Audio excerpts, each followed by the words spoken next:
Trocando agora de problema, certo? Vamos mexer com pesquisa agora. Você pesquisa, certo? É o quê? É o que a Google faz, tá? Você põe uma frase lá, põe umas palavras aqui, a Google sai pesquisando nos arquivos dela lá, que contém toda a internet, contém cópias de toda a internet do mundo. Tá bom? Então, nós aqui vamos mexer com um problema muito mais simples. Nós vamos localizar um valor em uma tabela. E essa tabela nossa é um vetor de números. Nós vamos ver dois algoritmos para isso aqui. Um chamado pesquisa sequencial, outro chamado pesquisa binária. Que também, a situação entre eles diferem bastante de ordem de complexidade, apesar de eles não serem exatamente equivalentes, não.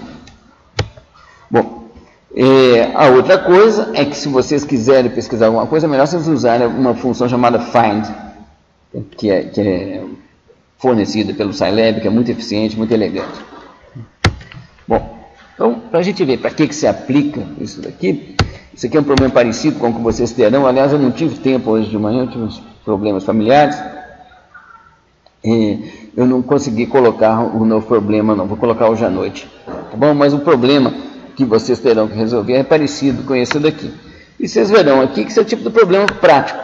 O que acontece? Você tem que ler um arquivo como um cadastro de alunos. Tá certo? Esse cadastro tem inscrição e o nome de alunos. Tá bom?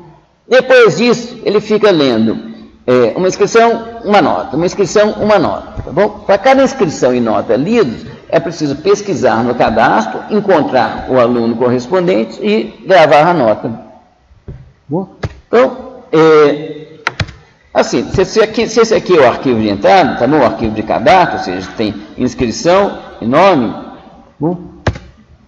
Depois do processamento é gravado um arquivo parecido com o outro, mas que tem esses números aqui no fim, que são as notas que foram fornecidas através daquele ciclo de leitura de inscrição e nota. Bom, ou seja, então é muito prático isso vive acontecendo esse tipo de problema. O primeiro algoritmo que nós vamos ver é pesquisa sequencial. Pesquisa sequencial, como o próprio nome diz, você sai, você tem uma tabela para percorrer, você está procurando por alguma coisa, essa alguma coisa a gente chama de chave. Então, você sai catando, compara a chave com o primeiro elemento da tabela, se encontrar, encontrou. Se não, você compara com o segundo, se encontrar, encontrou, se não, compara com o terceiro, e por aí vai, sequencialmente, varrendo a tabela inteira. Bom, assim, vamos ver um exemplo aqui. Se a gente tem essa tabela, nós estamos procurando por 48. Bom, 54 é igual a 48? Não. 12 é igual a 48? Não. 15 é igual a 48? Não. 48 é igual a 48? É. Bom, então nós encontramos. A resposta do nosso algoritmo é a posição na tabela onde se encontra a chave procurada. Bom, então, a resposta aqui no caso é 4. Bom, vamos ver aqui um outro exemplo. Procurando por 19. 19 não consta da tabela. Bom, então, compare com 54, com 12, com 15, com 48. Depois eu fiquei com preguiça, pulei lá para frente. Tá bom? Chega nesse último aqui, 19 não é igual a 15, então o algoritmo tem que concluir e comunicar isso de alguma forma, que esse número não existe. Aqui está um algoritmo para isso daqui. Bom, então, você calcula em n, tá certo? Aqui usei uma função, bom, pega uma chave, uma tabela, bom, n é o tamanho da tabela, tá? Eu começo com i igual a 1 e entro num loop aqui, certo? Um loop, só a única coisa que ele faz é incrementar o i. E ele vai parar, seja quando tiver atingido o fim da tabela, ou seja, quando i for igual a n, seja quando a chave for encontrada. Tá bom? Ou seja, o loop continua enquanto a chave é diferente do elemento que está na posição i da tabela. Bom, então, na hora que você sai do loop, você tem que saber por qual dos dois motivos que você saiu.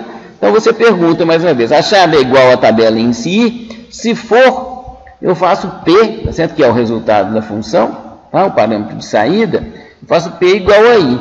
Se não, aqui por convenção, tá? Eu tenho que indicar para o cliente dessa função que não foi encontrado nenhum elemento na tabela, então eu faço P igual a matriz vazia. Bom, vamos ver aqui mais um caso aqui, gente. Eu quero procurar por 15. É igual a esse, não é? É igual a esse, encontrou. Tá bom?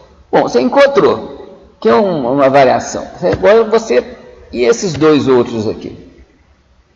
Tá bom? Você tem duas outras ocorrências. Tá bom? Então você tem duas variantes da pesquisa. Uma pesquisa, encontre um qualquer aí nessa tabela que tenha um valor igual à chave que eu estou procurando.